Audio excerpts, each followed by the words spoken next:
জনজীবনের প্রত্যন্ত স্তরে এখন দুর্নীতির গ্রাস। জীবনযাপনের প্রাত্যহিক স্তরে ছোট ছোট দুর্নীতি মানুষকে অভ্যস্ত করে বড় দুর্নীতি রাস্তা পরিষ্কার করে রেখেছেন রাজনৈতিক ও আমলাতান্ত্রিক নেতৃত্ব। বৃহত্তর সমাজের হতাশার প্রত্যক্ষ কারণ হলো দুর্নীতিবাজরাই এখন সমাজে সম্মানিত হচ্ছেন।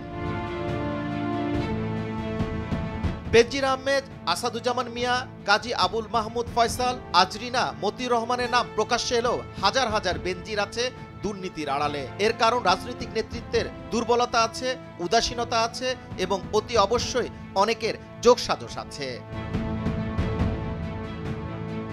কিন্তু বেনজির আহমেদের কর্মকাণ্ড নিয়ে আলোচনা যেন শেষই হচ্ছে না। চট্টগ্রামের চাঞ্চল্যকর কোকেন উদ্ধার মামলায় ব্যবসায়ী দুই ভাইকে ফাঁসিয়েছেন পুলিশের আলোচিত সাবেক আইজিপি বেনজির আহমেদ। র্যাবের ডিজি থাকা অবস্থায় মামলার তদন্ত পাওয়ার পর বেনজির তার শিষ্য অতিরিক্ত পুলিশ সুপার মহিউদ্দিন ফারুকীকে এই মামলার তদন্ত কর্মকর্তা নিয়োগ করেন। ভুক্তভোগীর পরিবারের সদস্যরা অভিযোগ করেন আকার ইঙ্গিত নানা মাধ্যমে পরোক্ষভাবে তাদের কাছে বড় অঙ্কের ঘুষ দাবি করা হয়েছিল। সেই চাহিদা না মেটানোর কারণেই খানজাহান আলী গ্রুপের চেয়ারম্যান নূর মোহাম্মদ ও তার ভাই মোস্তাক আহমেদকে এই মামলায় জড়িয়েছেন বেনজির। এই মামলায় জড়িয়ে অনেকটাই তছনছ হওয়ার পথে সরকারকে কোটি কোটি টাকা রাজস্ব পরিশোধ করা খাতুনগঞ্জের বনিদি ব্যবসায়ী খানজাহান আলী গ্রুপ এবং চেয়ারম্যান নূর মোহাম্মদের পরিবার। 2015 সালের 7 জুন বন্দরনগরীর একটি ইয়ার্ডে সন্দেহজনক চালানের একটি কন্টেনারে জব্দ করা হয়। এতে 160টি প্লাস্টিকের ড্রাম ভর্তি সানফ্লাওয়ার তেল পাওয়া যায়। তেলের মধ্যে মেশানো কোকিন আছে বলে গোয়েন্দা সংস্থা কাছে তথ্য ছিল। রাসায়নিক পরীক্ষায় তেলে কোকেনের অস্তিত্ব রয়েছে বলে রিপোর্ট আসে। এ ঘটনায় বন্দর থানায় মামলা করে পুলিশ।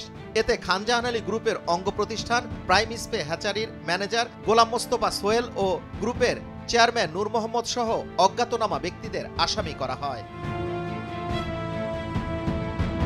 খানজাহান আলী গ্রুপকে শুল্ক গোয়েন্দা ও তদন্ত অধিদপ্তরের অতিরিক্ত মহাপরিচালক হোসাইন আহমেদ একটি চিঠি দেন। চিঠির জবাবে গ্রুপের চেয়ারম্যান নূর মোহাম্মদ জানান তাদের গ্রুপ তেল আমদানি করার কোনো এলসি করেননি, চালানে ছাড় করার জন্য ডকুমেন্টও জমা দেননি, নিয়োগ করেননি C&F এজেন্ট।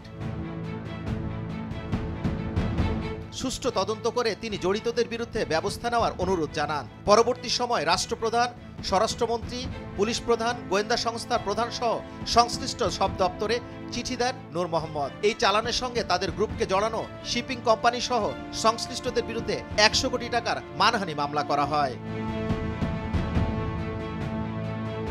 যুবরাজ ফয়সাল, ভোরের কাগজ, ঢাকা।